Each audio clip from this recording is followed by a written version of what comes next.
Alô? Estamos aqui mais uma vez no seu canal Mecânica Quântica, Ciência Cognitiva e Espiritualidade. De novo, nós estamos aqui passando informações para vocês em um pouco período de tempo, de 10 a 14 minutos, de como que a ciência moderna está fazendo nos levar a uma visão mais holística da natureza, como que a ciência cognitiva e a neurociência estão também dando pistas para nós que o nosso universo é muito mais complexo, muito mais humano do que a gente possa imaginar, e como isso levaria a uma visão mais espiritualizada do universo. Então, essa aula de hoje justamente trata sobre isso, mecânica quântica, cognição e espiritualidade, de uma forma bem sucinta. Mecânica quântica. Qual seria a sua relação com a teoria da mecânica quântica e a espiritualidade? A mesma que a relação da teoria da realidade tem com a espiritualidade. Ou seja, as duas teorias não tratam da espiritualidade e nem possuem a mínima relação com essa do ponto de vista formal, suas equações, os dados experimentais e toda a tecnologia desenvolvida através dela. Mas a filosofia por trás dela, a sua forma de pensar, altera completamente a nossa forma de pensar e agir, e é muito mais, essas duas teorias elas estão muito mais levaram a nós a ter uma visão holística e uma visão espiritual muito mais profunda do que nós tínhamos antigamente. Para a gente entender isso, então, é que a essência das duas implica que o raciocínio cartesiano, base da mentalidade materialista, deva ser substituído por um raciocínio holístico, que é mais ligado à nossa forma de ver espiritual. Então vamos lá, o que é a teoria cartesiana? A teoria da mecânica clássica está baseada no modelo que o universo é feito de bolinhas, aquelas pedacinhos de Lego, que as equações dinâmicas são equações diferenciais, isto é, se você me fornecer as condições iniciais do universo, eu lhe diria o que ocorrerá com este. Ou seja, define previsão, determinação. A filosofia que está por trás dessa é: eu posso agir no universo porque eu tenho todo o controle do universo. Conclusão: não preciso de Deus, variáveis externas, para explicar o universo.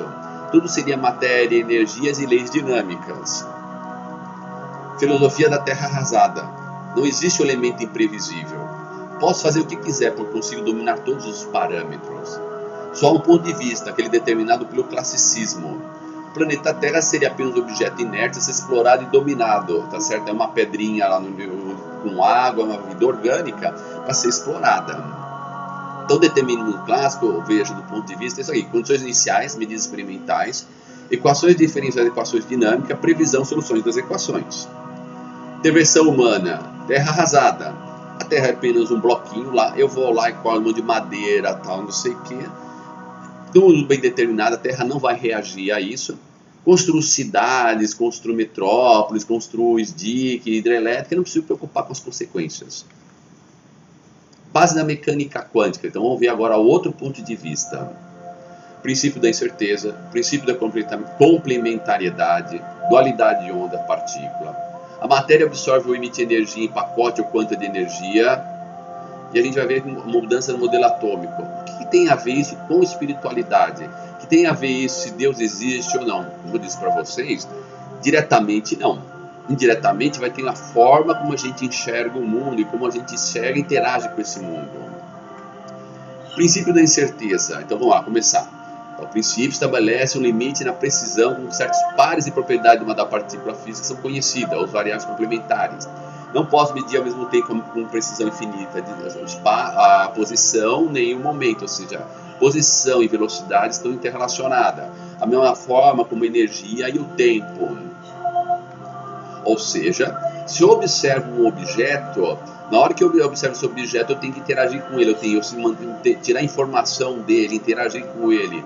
Na hora que eu faço isso, emito um fóton para ele, uma onda eletromagnética, um raio-x, eu altero o estado daquele objeto. Ou seja, na hora que eu estou falando com você, eu estou alterando você, as minhas informações estão entrando na sua estrutura cognitiva, e a estrutura fazendo você recordar de várias teorias, está juntando, como dizia o Zobel lá, juntando com as suas concepções alternativas, suas concepções religiosas e filosóficas, e está montando uma imagem na sua mente. E da mesma forma, as pessoas estão fazendo isso comigo. Então, ou seja, nós mudamos o universo, estamos interagindo com o universo. Não é mais aquela a aprendizagem bancária, né? Eu coloco na sua mente e fica tudo lá dentro. O princípio da complementariedade. A princípio da complementariedade diz que o universo, a matéria e a energia são coisas complementares, que ora a matéria se comporta de uma forma de onda, E tem horas que ela se comporta como matéria. Dependendo do aparato experimental, como eu interajo com ela, vai determinar o comportamento da matéria. Ou seja, se ela vem como onda ou se ela é detectada como matéria. Ou seja, até então, a gente olhava para o universo e pensava assim, a matéria é feita de átomo. O que é um átomo? São bolinhas. Aí tem elétrons, que são mais bolinhas. Então, eles estão lá girando como se fossem planetas em órbita definida. Só que, na verdade, não, são ondas. Elas não estão em lugar nenhum. Então, a matéria toda, como que seria, tem aquelas nuvenzinhas. Só que aquilo são nuvenzinhas de probabilidades. Por isso eu falo, nós temos que desenvolver o raciocínio abstrato. O mundo de Deus, o mundo universal, começa no raciocínio abstrato. E aí, por isso, nós estamos na era de Aquário. Depois eu vou explicar para vocês, que são tudo denominações, nomenclatura, palavras, pessoal. Não venham, imagino, colocar isso, transformar em misticismo. Então, hoje o nosso universo é o universo da bioquímica. O nosso cérebro é formado de ligações químicas, sinapses, DNA, tal. Todas as nossas células, todos os compostos orgânicos de energia, átomos, quarks e mesons. A cadeia de DNA, informações, ácido RNA, DNA e assim por diante. Físico-química, esse é o nosso universo. Ou seja, se eu mexer na natureza, se eu for lá e começar a desmatar demais a natureza, quando vier a chuva vem e arrasa toda a terra, tá certo? Aí assoreamento dos rios, falta d'água, desertificação, tal, porque nós não conseguimos controlar todos os elementos. A terra não é uma pedrinha, é um sistema orgânico. Lembra que eu coloquei um paralelo entre o homem e a terra? Eu não posso interagir com você, falar com você, sem alterar você e ter que assumir as consequências, e vice-versa. Com a terra é a mesma coisa. Cognição ou teoria cognitiva da mente também não tem nenhuma relação direta com a espiritualidade. Eu não vou definir o que é Deus, se eu acredito em Deus ou não. Mas as teorias modernas sobre o funcionamento do cérebro através de redes neurais e pela teoria do caos do sistema também implica que o raciocínio cartesiano deve ser substituído pelo raciocínio holístico. E as teorias relativísticas? O universo teria mais de 3 dimensões. O tempo e o espaço são relativos. O tempo é relativo. A interpretação de evento físico depende do referencial, da sua velocidade relativa. Nas teorias de grande unificação, o universo é de 10 a 12 dimensões. Bom, então o nosso universo não é mais esse universo material. Puxa vida, então tem mais dimensões que essas 4 dimensões. O que tem nessas outras dimensões? Eu posso viajar de um lugar do espaço ao outro, posso viajar no tempo. O tempo então existe, o tempo não existe. Então, a nossa vida é um éon, né, como está lá na Bíblia, né, um dia de criação de Deus, é uma eternidade para nós. Então, tudo é relativo. No modelo cartesiano, todo mundo vive igual, tal, tudo tem que ser igualzinho, tudo é bem determinado. No mundo holístico, universal, cada um é um jeito, cada um interage com o outro, mas se eu construir essa casa, cada um fizer a sua casa e cumprir o seu papel, tudo interage holisticamente, organicamente, para ter uma coisa mais bonita e para que todos sejamos mais felizes. No ambiente holístico, se respeita e você interage com a natureza. Não é essas cidades que nem principalmente no Brasil, aqui que tem uma casa atrás da outra, a gente vive com o problema do efeito estufa. Então aí viver em harmonia com o ambiente, e viver em harmonia com o ambiente é muito mais belo. Somos opacos transparentes.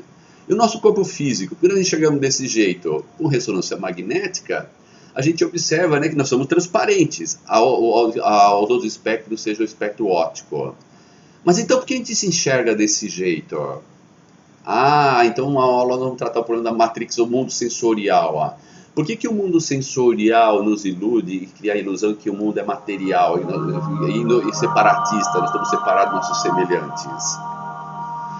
Porque esse é o mundo dos sentidos, ou seja, os sentidos vêm, as ondas eletromagnéticas, os quantas de energia vêm para nós, são absorvidos pela retina, entra pelo sistema nervoso óptico, vem aqui para a parte de trás do nosso cérebro. Nessa parte do cérebro que ele reflete e inverte a imagem para a parte superior do neocórtex do nosso cérebro, e lá nós enxergamos e o cérebro traduz como um mundo contínuo. Então é o corpo físico, a estrutura neurológica nossa, que faz com que a gente enxergue o universo então como contínuo. Então vamos mudar a pergunta. Existe Deus? Não, o problema não é que existe Deus. Por que nós somos materialistas? Essa é a pergunta da ciência, da neurociência.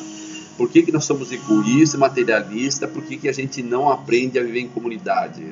Nós não estamos aqui para acabar com a religião, nós justamente estamos para fortificar a religião, mas não a religião do papagaio, a religião cognitiva, a religião de Elzubel, né? A religião onde a missa, onde o culto religioso vai ter aprendizagem que é significativa, vai ter compreensão do que está falando.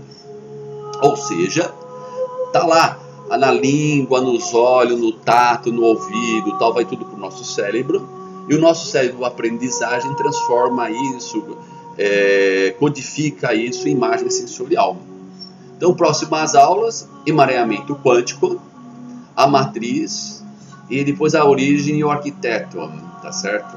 Então, muito obrigado por vocês estarem nessas aulas. Espero que vocês me deem um retorno para a gente fazer um emaranhamento quântico dessas aulas aqui. Eu não quero que vocês decorem essas aulas, eu quero que vocês modifiquem elas.